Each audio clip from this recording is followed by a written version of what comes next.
some, let me see if I can figure this out. There we go. Perfect.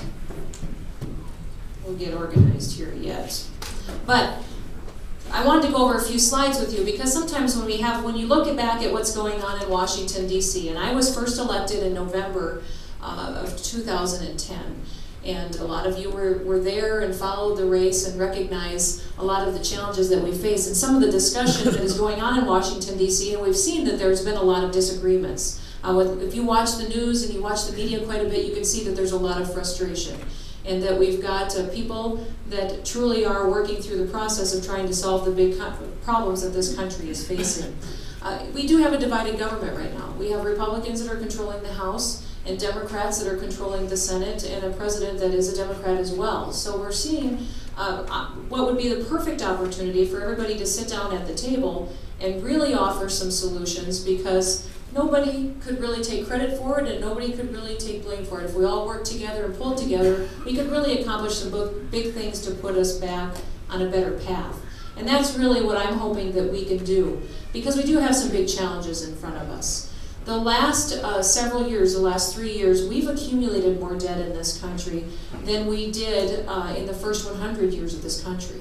So it is very challenging what we're doing, and the spending really has escalated. People ask me a lot of questions about how that spending and how the money is spent at the federal level. So if you can see these slides in front of you, we broke these down a little bit to clearly say where our monies go and where our revenues come from as well. One of the things that people ask me is, why can't you fix this situation right now today? Why can't you balance your budget today?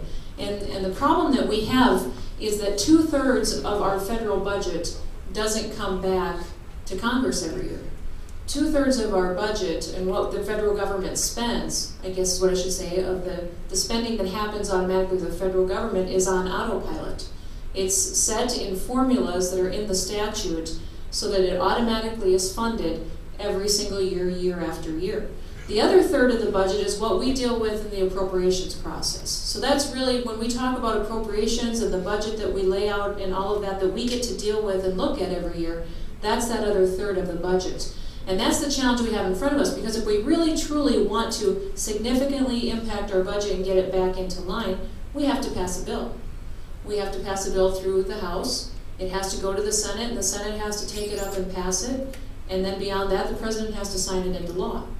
And that doesn't happen if everybody isn't willing to really make some tough decisions and really try to change our ways and see where we're going. If you look at this first slide, you can see that first column is our revenues. And it breaks it down into billions of dollars. And you can see that we have the revenues that come in is obviously our Social Security tax, which really a lot of that, the payroll tax contribution is where a lot of that comes from, the Medicare tax, income taxes. As you go on up, you can see that that revenue adds up to be just about equal to what that second column is. Well, that second column is titled entitlements, but essentially what that is would be Social Security and Medicare and those type of formula funding categories, the ones that every single year are automatically set and funded out. As you can see, just those programs alone eat up the revenues, virtually all of the revenues that we bring in as a federal government every single year. The discretionary, the third column there, is the money that we get to look at every single year when we go through an appropriations process. So that's your defense spending, and then all of the other spending that we may see. It may be education, maybe a farm bill, Department of Interior, such as out here in the Black Hills, Forest Service monies, all of those dollars that would go to fight the pine beetle epidemic, all of those are in that third column. And then that fourth column I put on there because that's interest. And that's interest on our debt. And that is the debt that this country currently holds. And right now we're approaching $16 trillion worth of debt. It's a relatively, when you look at it in comparison to the other columns, it doesn't look very big. But I'll tell you that right now we don't pay a high interest rate because the United States has always had a really good credit rating. We have always historically done fairly well with maintaining our finances, but it has been threatened recently. And we've heard a lot of talk in the media and in the news about the United States facing possibly a credit rating that would be reduced. What happens is when you reduce your credit rating, you face the potential of paying higher interest rates on your debt. Now, any of you in here that have run a business before, or I'm a farmer and a rancher, and so we're used to knowing what debt does to a business. Low interest rates, you can cash flow and manage that with a business, but if your interest rates start to skyrocket, it really changes the picture quickly. And that fourth column is what really concerns me. That's why we've had so many conversations out in Washington, D.C., and we've seen a lot of discussion over really needing to have a plan. The reason that these S&P and all these different agencies are looking at us and expressing concern is because they don't see that America has a plan for dealing with our debt. They don't see that we have a plan for controlling our spending. Therefore, we're not bringing any certainty forward, and that's why we're getting shaky, and that's why we're considered for a downgrade if we don't come forward with a solution real soon. And that's when that interest could potentially go forward and truly become something that we need to deal with. This is just another look at the same numbers, but it really does show you the shortfall that we have. The first column is the revenues, and the second one is the budget again, and you can see that interest stacked on top. That is the amount that we borrow. And so when you look at that column, that top red block is the amount that we have to borrow every single year just to cash flow our federal government. It's kind of shocking when you look at it there, isn't it? What's interesting to me is that when you look at who owns our debt, right now, when they have sell treasury bonds in Washington, D.C. I haven't gotten to go down and see it yet, but they do sell treasury bonds down there, and foreign countries are buying quite a bit of it. If you look back into the 70s, about 5% of our debt was owned and purchased, our treasury bonds, by foreign countries. So not very many, but some of it was being purchased by them. But if you look at how it progressed throughout the years in 1990, 19% of it. But now if you look at what we're facing today, 47% of our debt is owned by foreign countries. And if you look at how that is broken down, a large chunk of it is being purchased by China. Now, for me, that concerns me. It concerns me it's the wrong trend that we need. Not only are we accumulating more debt, but we're becoming more and more indebted to countries that our principles and our values don't align with. So when people ask me, why are we having all these conversations and disagreements in Washington, D.C., is because we really have changed the conversation. For decades in the United States at the federal government level, we have had conversations about how much more can we spend? How much more can we put into this program? How much should we increase this year? For the first time this year, that changed. You started to hear conversations about how much is the right amount to cut? How much is the right amount to be more responsible with taxpayer money? How much do we need to really identify our priorities? And how do you identify a priority? Through a budget. We just last week had the anniversary. Well, actually, it was the day of the State of the Union address. The day of the State of the Union address was the 1,000th day that the Senate has not passed a budget. So it's very hard to sit down and really identify what your priorities are for a country if you have one body that doesn't even care to put together a budget or give you a proposal that we can sit down and talk about. The House did pass a budget this year.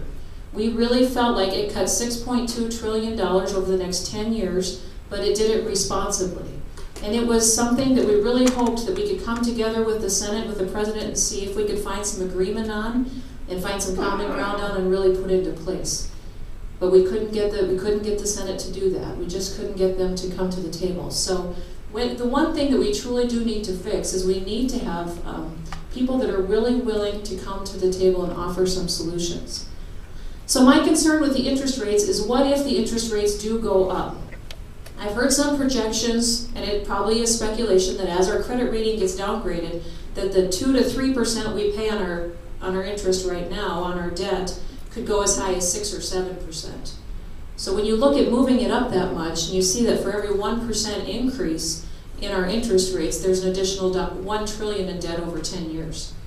That's why it's very important that we recognize that that's what we could be facing. And if we add that much more borrowed money, and that much more debt that we can't service, is truly when we have a situation in this country where we won't continue to have the kind of economic freedom, or virtually even the freedom that we do have today.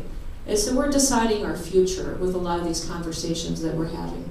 So I just wanted to give you a little analysis on what this means. If you bring it home to your front door, to your house, and kind of tell the story, you can really see the common sense and some of the need to change our discussions. So The government income is $2.3 trillion, and if you were going to put that into a typical South Dakota scenario, that'd be as if your household income was about $46,000. So if you and your house were making $46,000, essentially if you were doing the same thing that the federal government was doing, you would be spending, what does that say, $72,000. That's how much you'd be spending every year. So every year, just to operate your household, you'd be accumulating about $26,000 a year. Just to, that's basic, that's not a house purchase, or that's not anything else, that's just to pay your household expenses. And then your household bill that you'd be responsible for right now, the debt that you would have, would be $296,000. So it doesn't make much sense, does it? You can see there might be a need for a change. And that's why those discussions have started in Washington. I thought this was kind of an interesting chart because it really laid out for you, and it broke it down kind of into blocks if you look at it. That orange block on the bottom of all those columns, and that goes year by year, but that orange at the bottom is that discretionary dollars, those discretionary dollars that we spend and have an opportunity to go through the appropriations process on. That top yellow column are those entitlement programs, that mandatory spending that comes through, and you can see where a lot of the growth in spending is. It's in those programs. And I'll tell you why that is.